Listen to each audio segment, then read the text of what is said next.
evening. We do have two gentlemen who are going to speak to us about the Medicare and how that works in general, and then also another gentleman who's going to talk to us about supplemental care insurance.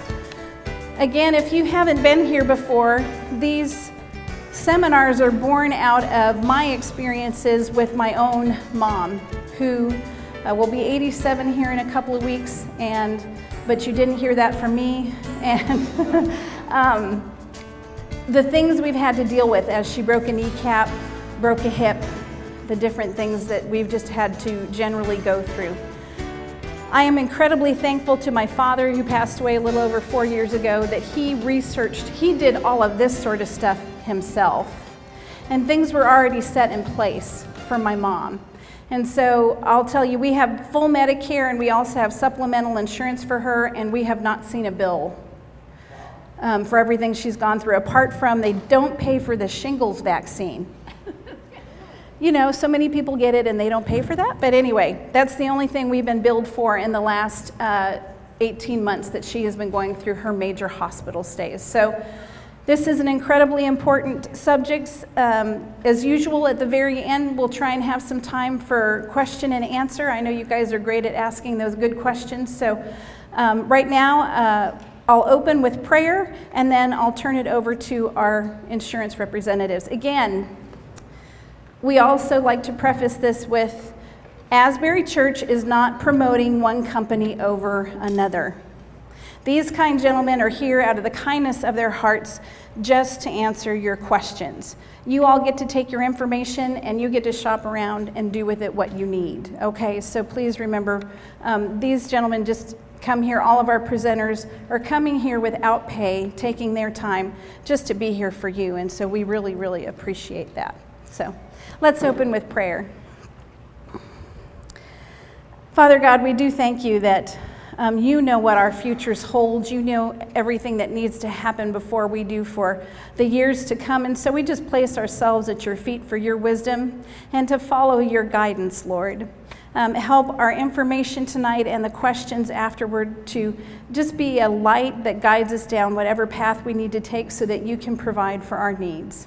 So bless this group here, bless our presenters, and just be with us this evening in abundance. In Jesus' name we pray. Amen.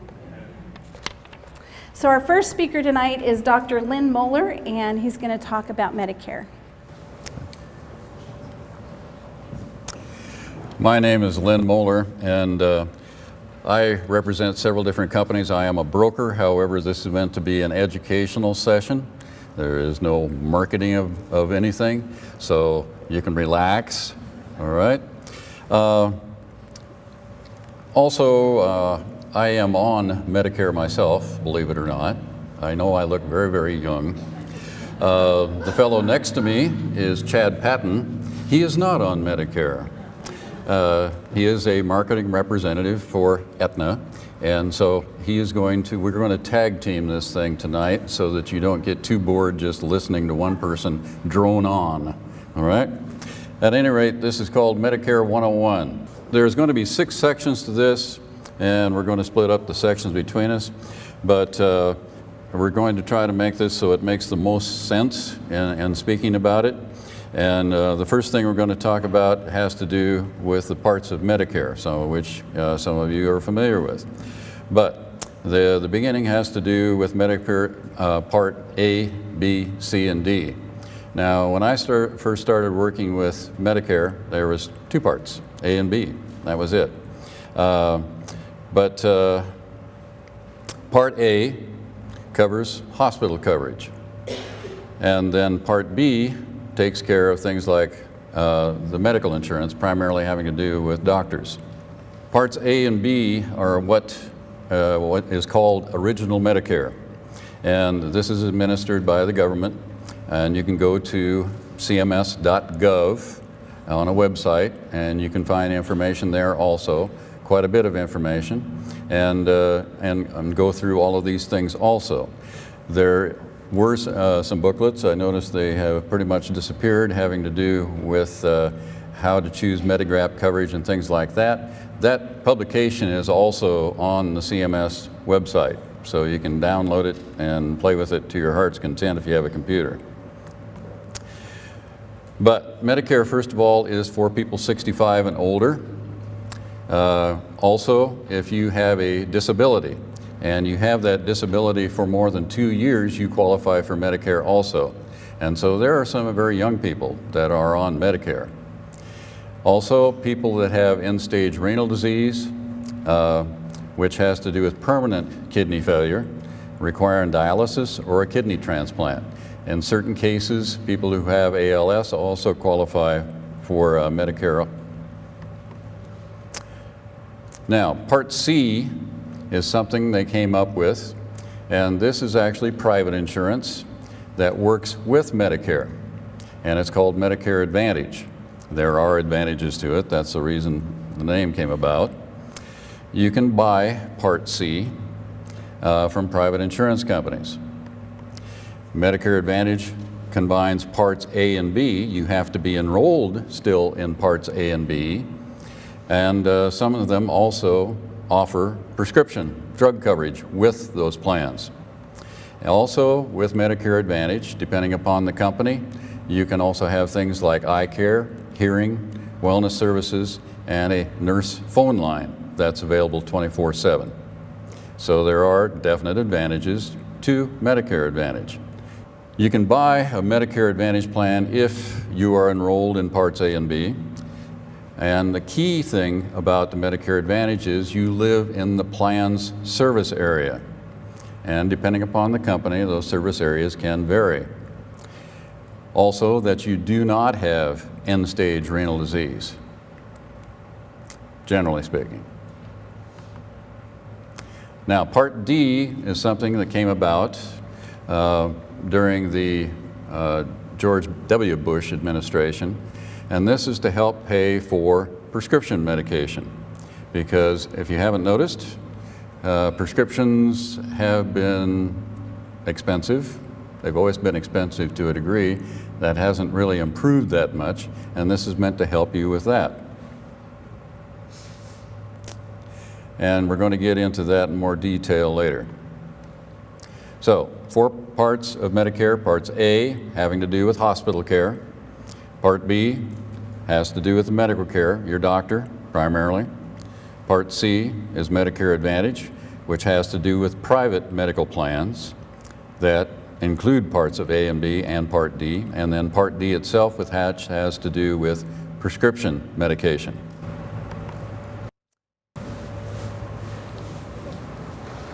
All right. Is it okay if I use this microphone? Is it working fine?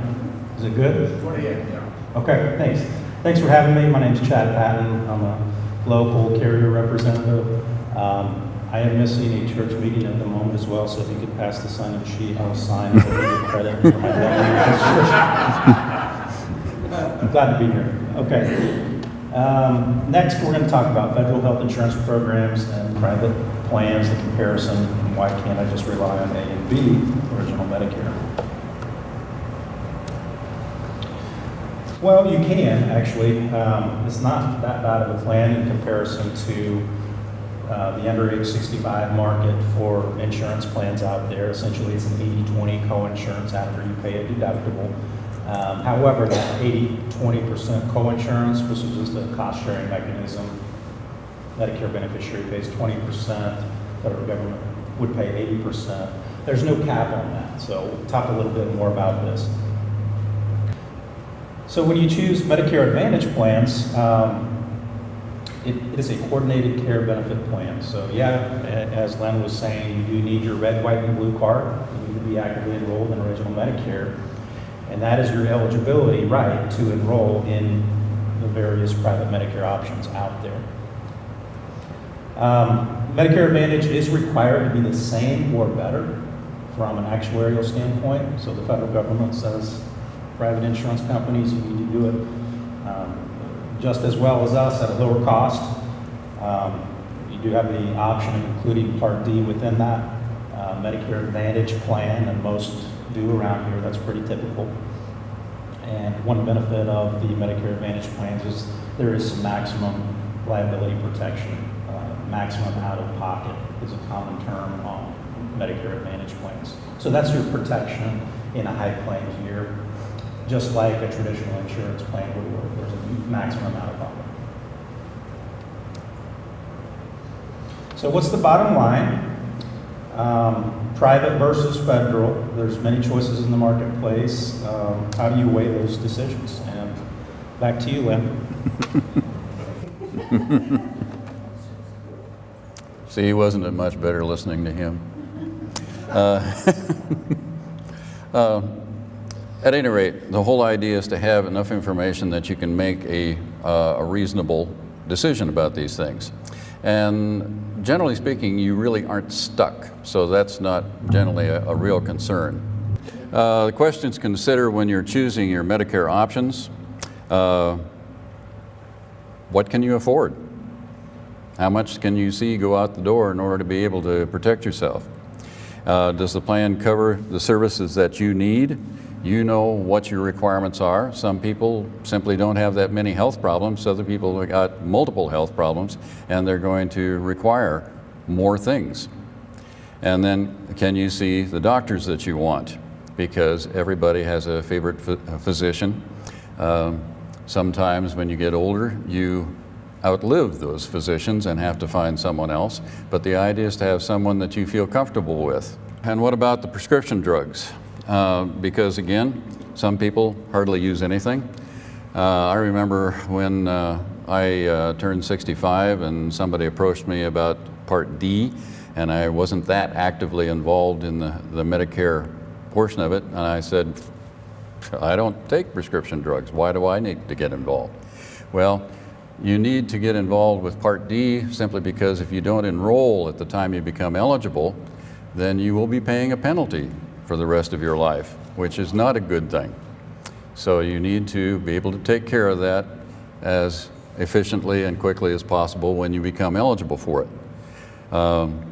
What will my out-of-pocket costs be? Because you do have some cost sharing that's going to occur. And then can I use the pharmacies you want? Because different plans are going to have favorite pharmacies. Some companies work with certain pharmacies better than others and have particular deals that we worked out in order to make that all happen more efficiently. So those are all things that needed to be considered.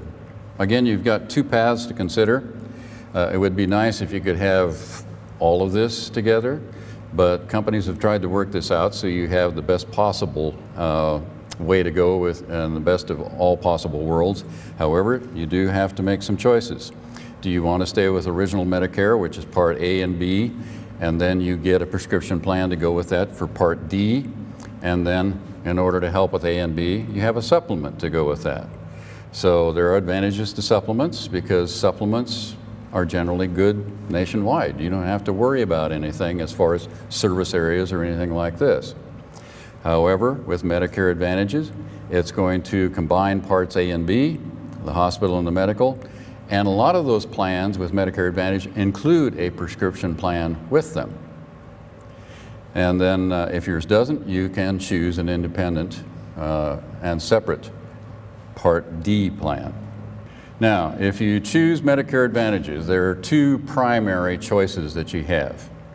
One is a health maintenance organization, or an HMO, and some people may be familiar with the concept from their employment, or a preferred provider organization, or a PPO. Now, the health maintenance organization, you'll use doctors that are within the network. And if you need to see a specialist, you might need a referral. Not all the times, but if it requires particularly surgical work, things like that, you may need a referral in order to see that particular surgeon. So that's a disadvantage, possibly. On the PPO, you can use doctors and hospitals outside of the network, but you're going to pay a little bit higher copay in order to take care of those things. Medicare Advantage is going to cover the original Medicare costs. Part A deductibles for the hospital insurance, the Part A co-insurance, which is for skilled nursing facility from days 221 through 100, and then Part B, the annual deductible on that for your doctor visits, and then the Part B coinsurance, which is the 20% that you normally would pick up. So Medicare Advantage takes care of those things. Now, there may be some other services involved with Medicare Advantage. Emergency medical care outside the United States, because some people like to travel. Annual hearing exams, eyewear and hearing aids, Part D prescription drugs, and out-of-pocket medical costs up to an annual limit. Prescription drugs, Part D, D for drugs, that's easy, right? That's about the easiest part, and we're talking about the Part D benefits. But so you do have some options. You can buy this in addition to your original Medicare. Highly recommended that you do, to avoid a penalty. And that coverage before you age into 65, it does need to be credible coverage deemed by the federal government. If it's not as good as the benchmark that the federal government sets, there could be a penalty imposed. So very important to have prescription drug coverage before you're even on Medicare to help avoid and eliminate those penalties. But you do have the option of doing that with a standalone PDP plan. If you're just doing the old way, original Medicare, get a PDP plan. Or typically on the Advantage plans, those would incorporate them along within those plans. So just one easy-to-use ID card, which would be your hospitalization, doctor services, and prescription drug cards on one card. Compared to original Medicare, you need to show your red, white, and blue card with an additional Part D prescription drug card. Same methodology, the co-pays and co-insurance and deductibles, there is a basic benchmark that must be set by the insurance companies. Private insurance companies do offer the Part D benefits, whether it's standalone or Medicare Advantage. It's all private insurance for Part D. So there's a formulary that each insurance company has. There's basic requirements the government sets. You need to have 2 active pharmaceutical ingredients for various conditions. Now there's many drugs out there from different manufacturers that are slightly different. So it's up to each insurance company to decide what drugs will be allowed on their formulary, and cost is associated with things such as a tier level for the generics on tier 1, going up to name brand, up to tiers 3, 4, and 5. So that's just a cost control mechanism that the insurance companies put in place to promote the lower cost drugs. Formularies do change on a year-to-year basis, right? Medicare is a year-by-year decision, so very important to analyze any new drugs that may have gone generic recently, and perhaps there's a different formulary on a different plan that would be the best fit for you. If you're not familiar with Medicare.gov, we encourage you to go out there to Medicare.gov. You can actually create a profile, enter in your drugs, and it will formulate and compare all the available private plans, and based on cost, give you the best recommendation on your drugs that you have saved in your profile. Medicare.gov.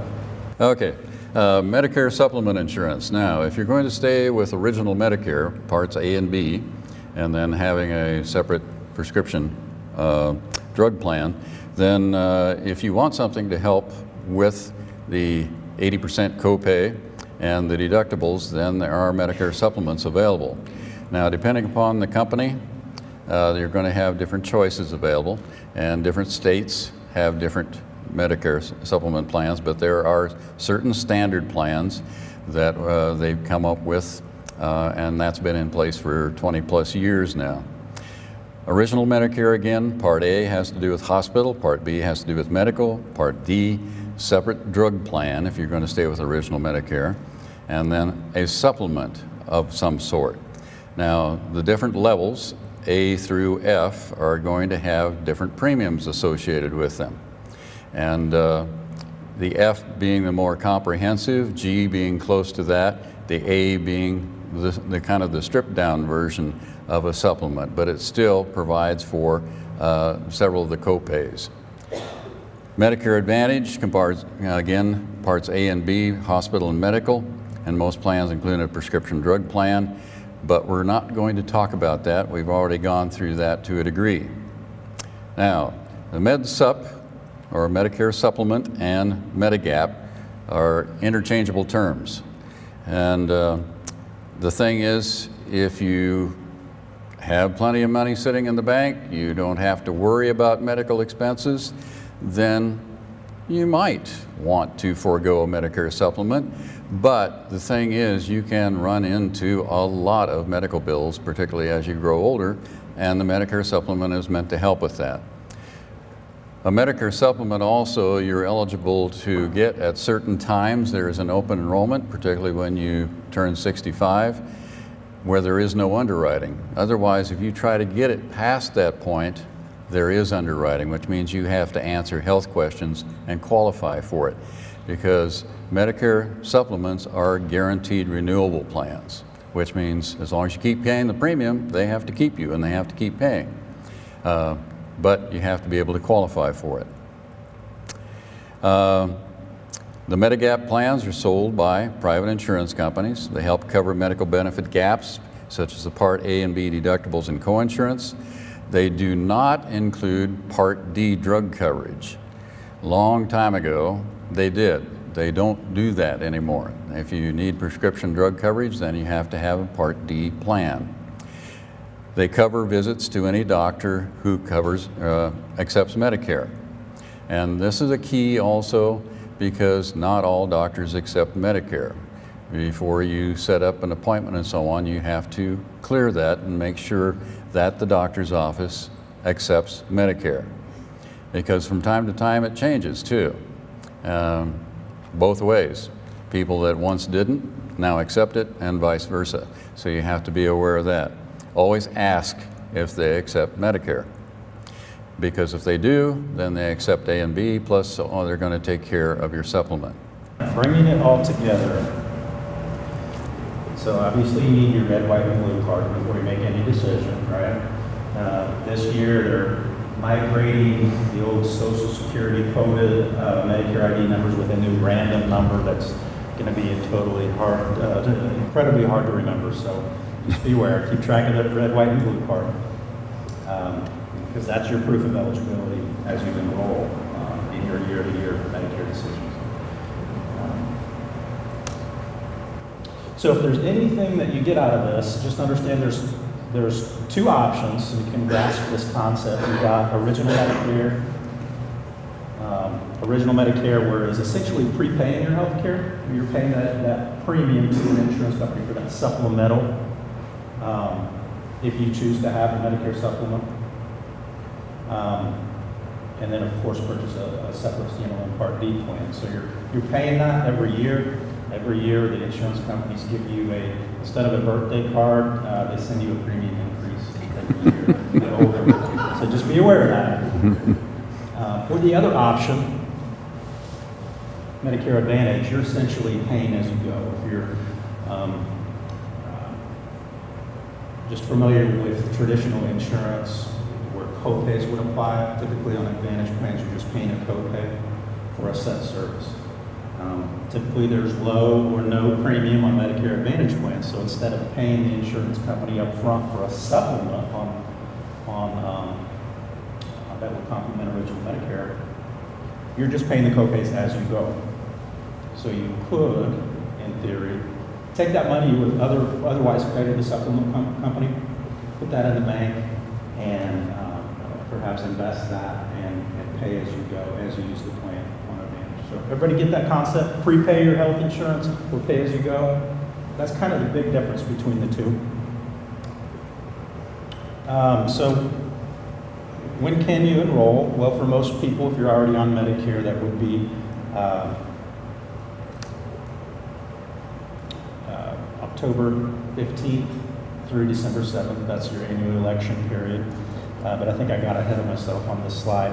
So of course, when you turn 65, you have a little bit more of an open time frame. It's a 7-month window, 3 months before your birth date month, and 3 months following your birth date month. But your effective date can't be as soon as the first of your birth date month. So as people are transitioning from employer coverage, it's just very important to communicate that with Social Security to make sure your A and B start with seamless coverage, where you're indeed employer coverage or private insurance going on to Medicare.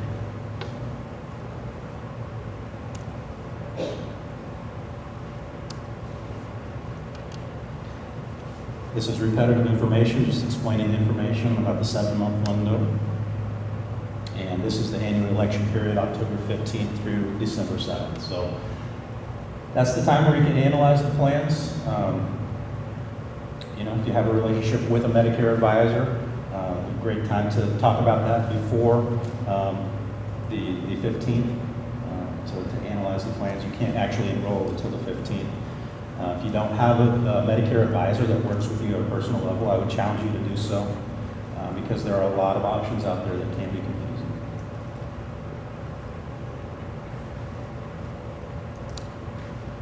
Special enrollment periods are created for circumstances such as moving to a new address. That would trigger a new enrollment. So for instance, maybe you're on an Advantage plan and you moved, you would have a new enrollment right to reanalyze those plans in that area. Maybe there's different or new plans available in that service or enrollment area. Or you want to go back to original Medicare or vice versa. It just depends on your circumstance.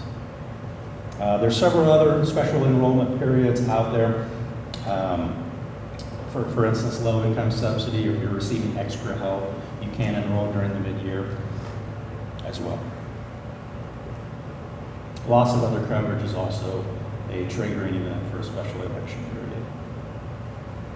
So we talked about the penalty if you didn't sign up in time, or if you had a gap in coverage for Part D, your drug portion of Medicare.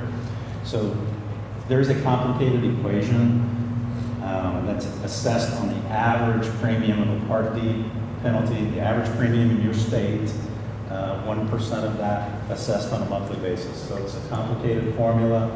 But essentially, if you go 3 months without coverage, you're going to have basically a $1.05 penalty assessed on your Social Security check every month for the rest of your life. So those penalties could add up the longer you have no credible coverage, so just be aware of that. Medigap has a little bit different open enrollment period. 6-month open enrollment automatically starts the month you're 65. So if you turn 65 on April 3rd, for example, but you don't join Medicare B until May 25th, your gap enrollment period will start on June 1st.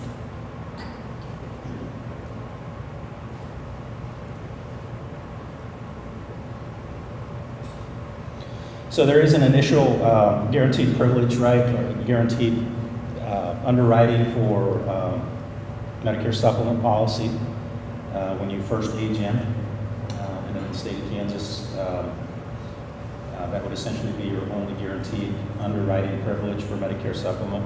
It's important, though, when you analyze the Medicare supplement companies out there to find a reputable one. You don't want to be stuck with a company that maybe has just entered the state trying to buy business, per se, with a low premium the first year, and then they increase rates dramatically the following years, and it could be that you're in a bad health condition state and you couldn't qualify for any other supplement at that time. So important to look at the ratings and renewal history of Medicare supplements. I'm sure Lynn can attest to that as well.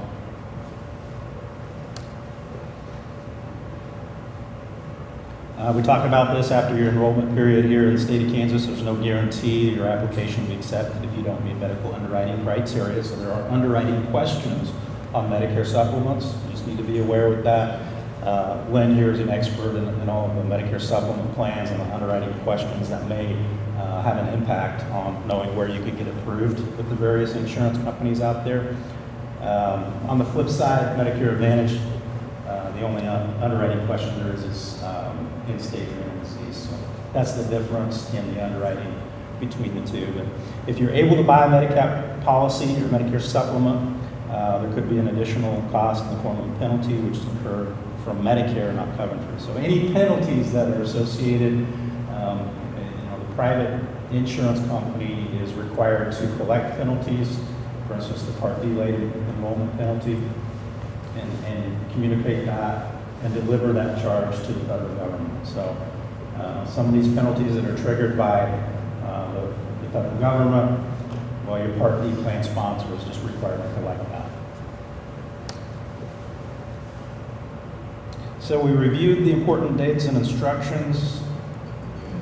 October 15th is just a few months away. And this was the end portion of my slide deck that me and Lynn were happy to present to you. So at this point, I'll either turn it back over to Lynn, or if we're going to go into questions now. You're doing fine. Okay. You said to get your Part D standalone before going on Medicare. Did I catch that right? I may have confused that statement a little bit, but that was not my intention. Your Part D is part of your Medicare decision. What I was trying to relay in the comment I made was Medicare, the federal government plan, wants to make sure you had a prescription drug plan, for instance, at your employer that was credible or good enough to meet the standard. Because if there's a gap in coverage, of prescription drug coverage, before you age into Medicare, that's when that penalty would come into play. But general terms, what we're talking about today, now Part D is related to your Medicare prescription drug option. Okay. I started collecting Social Security a couple of years ago. And so I'm automatically enrolled in A and B. I got my card in the mail and I'm all set up. So I don't have to do anything for that, but I can't choose anything else until 3 months before my birthday, right? All right. Yeah, it's 3 months before my birthday. 65. My 65th birthday. On your 65th birthday, yes, the prescription portion of it, you have open enrollment at that time when you turn 65.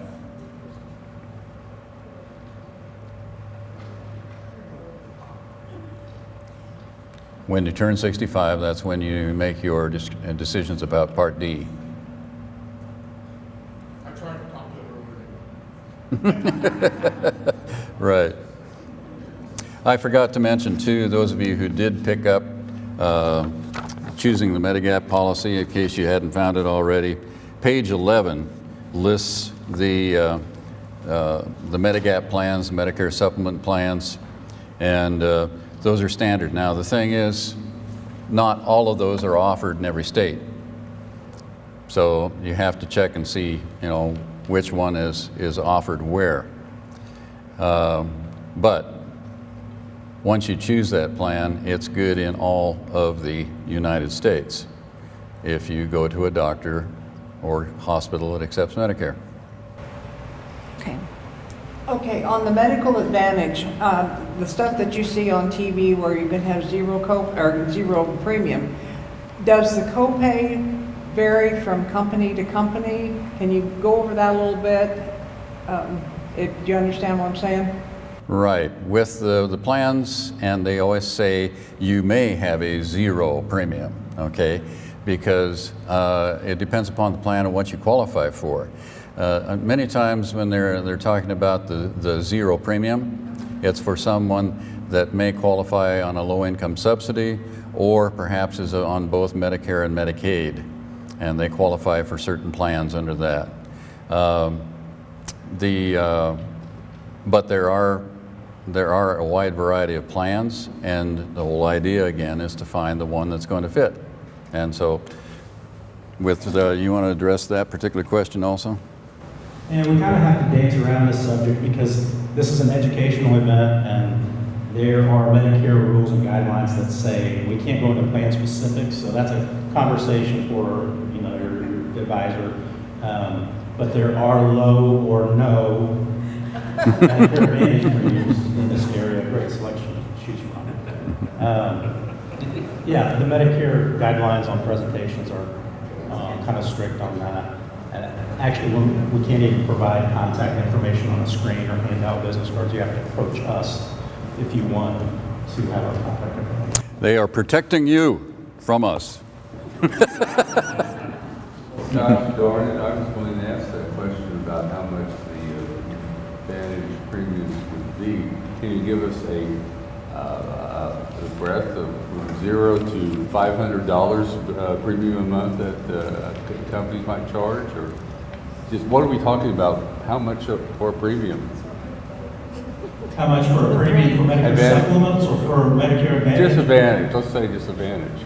Just from Just a zero- ballpark. Ballpark. Just to give us some idea. 0 would be a very common premium on a Medicare Advantage plan. Okay, so Medicare Optum would spell all that out.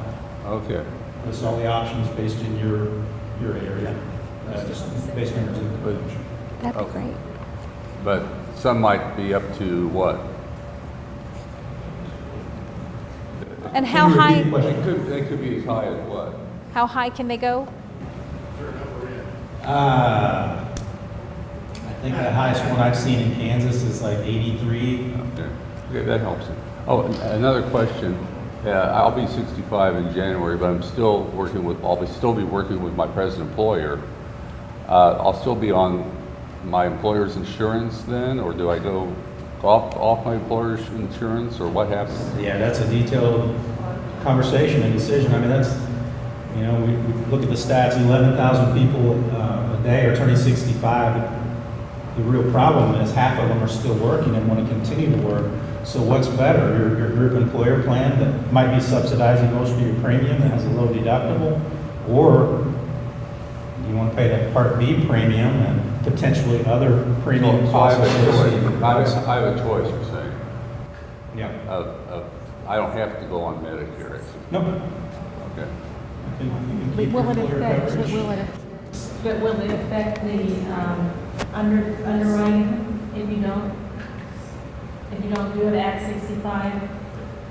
No, once you decide to retire, say 3 years from now, whatever date that is, during the middle of the year, that triggers a special election period, so yeah, it doesn't have to fall on your birthday. But at 65, I've got to do something with the Medicare people and tell them what I'm doing, or not now. Right. You want to have that conversation with Social Security. If you want to delay your Part B, it's a good practice to contact Social Security and say, I'm keeping my employer coverage, I am declining my Part B, so you don't have to pay that premium. All right, thank you. It's important also that your employer is aware of what you want to do, because there have been situations, unfortunate situations, where someone turns 65 and the employer just automatically switched them over to a Medicare status without them realizing it, and then they have a hospital stay and have a really nasty surprise in terms of what is owed. So it's a time that everybody needs to be involved. It needs to be a group decision in that respect. Yes, ma'am. Okay, I have a question. My husband will be losing his insurance. He is currently on A&B, but he has been able to continue with his employer's insurance until September 30th is his last day of coverage. Are we penalized for that, or do we need to enroll now in something, or what should we be doing? If he's going to be continuing on the employer's insurance past 65, is that your He is 66 now. His insurance ends, it ceases at September 30th. okay? Well, in that case, he needs to contact Social Security and Medicare to let them know what is occurring. And He's already then, on A&B. I'm just concerned about trying to get other medical, like an Advantage. Do I have to wait till January to get the sign up for he insurance? should have a special election period available to him because of the employment situation. Again, contact Social Security and Medicare to make sure they're aware of what's occurring, and they can assist with that. But at that time, he should have a special election period available to him, So we can still continue. where he doesn't have to worry about the underwriting either. But So- everybody has to be on the same page. Just to kind of clarify, Your greatest advantage at this point is to make sure that you're constantly talking to Social Security and the federal government about when you're going to retire and what insurance you're going to be on and that sort of thing, so that they can tell you what your special election is and how that works for you, because everyone has such a different circumstance. Is that a correct way to put it in a nutshell? And Right. just as important, communicating with your employer, because there's a form they need to fill out showing that you had credible coverage. So communicate with your HR department as well. Employer plans are going to vary widely also in what their benefits are, and so someone has to make sure that they aren't making a decision where they're going to lose a benefit that they really wanted to keep while they're still employed. So it's important that the HR person becomes part of the conversation. And the HR person may be just the boss, but they still got to know. The credible insurance form. I'm on my employer's retirement insurance now. Do I need to have some form for that, statement of credible coverage? As I move into? It's a common form that your employer HR department would have. It's basically a credible coverage form. It's available on the CMS website. That's a common form that I send to employers when maybe they're a small employer and they don't know what form I'm talking about. For those of you who have not been to the website, this is the cms.gov website. It can answer a lot of your questions there, has the information, more information than you probably want. But the way to find out some of these things is by going there. And you'll notice it has Medicare, Medicare/CHIP, Medicare, Medicaid, etc. So a lot of things can be answered there, but also that's part of our function also. A responsible agent, broker will help you through these things too. Where do you find a personal Medicare advisor?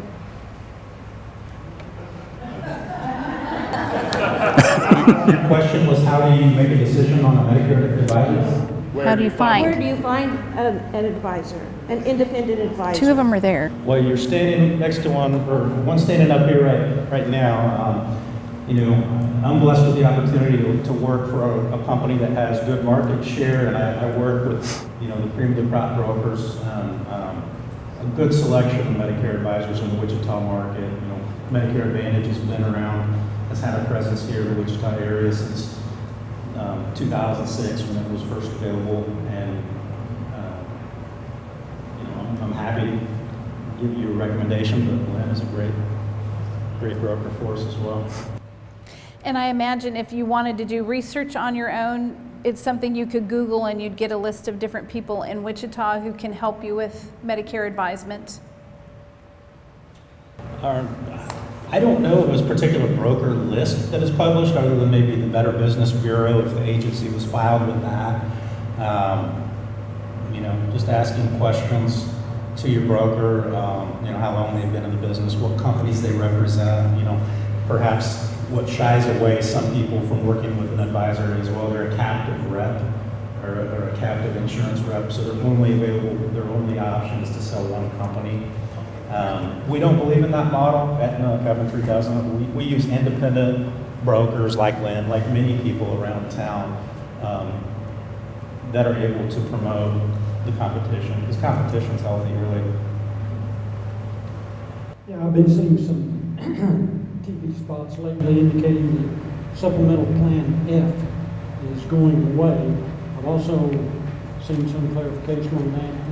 Said that's just for new people going into Medicare. Those that's had Plan F before can stay with it. Can you address any of that? Anyone who has a plan or a contract with a company, that's a guaranteed renewable plan. It can't be altered without your permission. And that's one of the differences between Medicare Advantage and Medicare Supplement. Medicare Supplement is guaranteed renewable. As long as you pay that premium, you're golden as far as that particular company is. It's intended to do the things that are outlined in that policy for you concerning Medicare. So if you have an F, you can keep the F. It'll be grandfathered in simply because that's your contract with that company.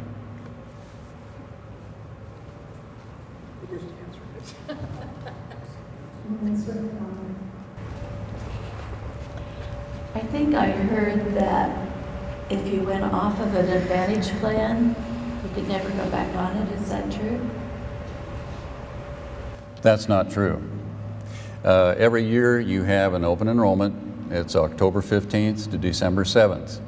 Now, unless there's special medical reasons for doing that, or you've moved, you only can change things and alter a plan, shift from company to company, for instance, during that open enrollment.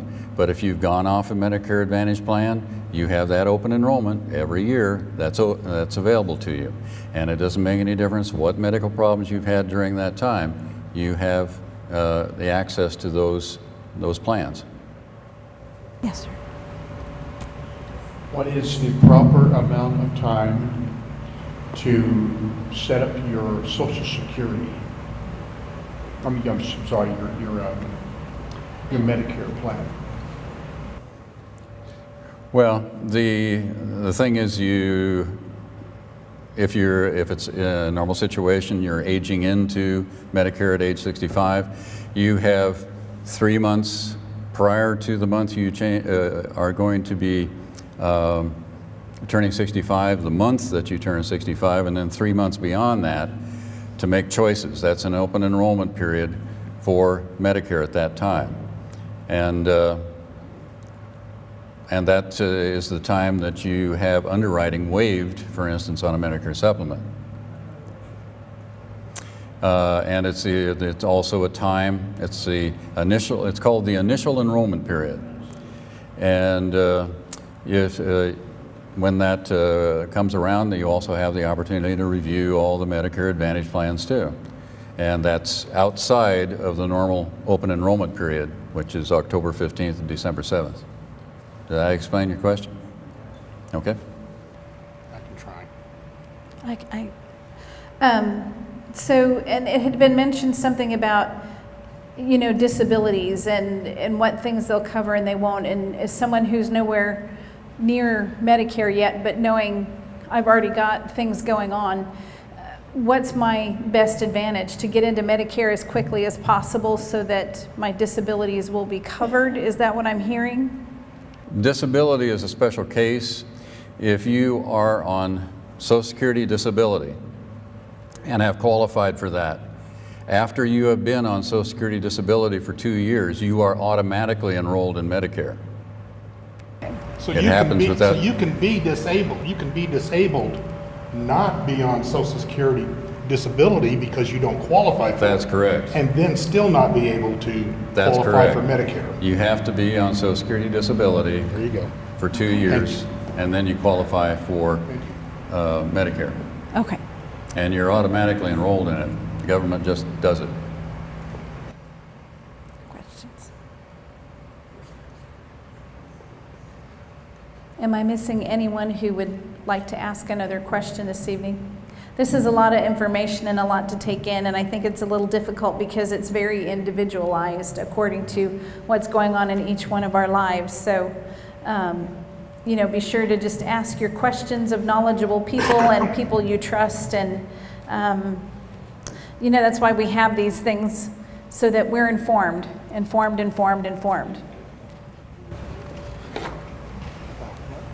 Yes, ma'am. If I retire from my job with my insurance at 62 and I have a COBRA that doesn't include prescription drugs for the 3 years until I turn 65, so then I wouldn't have credible coverage, is that correct? And I would have a penalty? That's correct. Unfortunately, that's one thing. It's hard to predict that credible coverage requirement. The way employer plans are purchased, and the government hasn't released the basic requirement for all employer prescription drug coverages. Occasionally, we'll see one that doesn't meet that basic requirement. So, yeah, 3 years of penalty could add up, and that's a per monthly. As I understood it, Mary, you're not on Medicare, right? Right. And you're on retirement insurance. He was saying if I quit my job and get COBRA, but don't get coverage for prescription drugs for that 3-year period, I would have a penalty when I get 65. Should be on open enrollment at 65. Okay, the question, again, just to be certain, is if Mary quits her job at 62 and she goes on COBRA for 3 years, but there's no Part D or prescription drug included in COBRA, is she going to be penalized from the age of 62 to the age of 65 to be able to join Medicare? That's not an issue because you won't qualify for Part D until you turn 65. The situation where you're concerned about creditable coverage is if you're employed past 65 and you have prescription coverage through an employer and you retain that. That's when the creditable coverage becomes an issue. But for those 3 years, if you don't have prescription coverage, you don't have prescription coverage. At 65, that's when your initial enrollment period begins, and then you will be able to pick up Part D at that time, no issue. Any other questions we can think of this evening? Then please thank Lynn and Chad for being here. Thank you very much, gentlemen. Thank you all very much for coming this evening. Have a great night.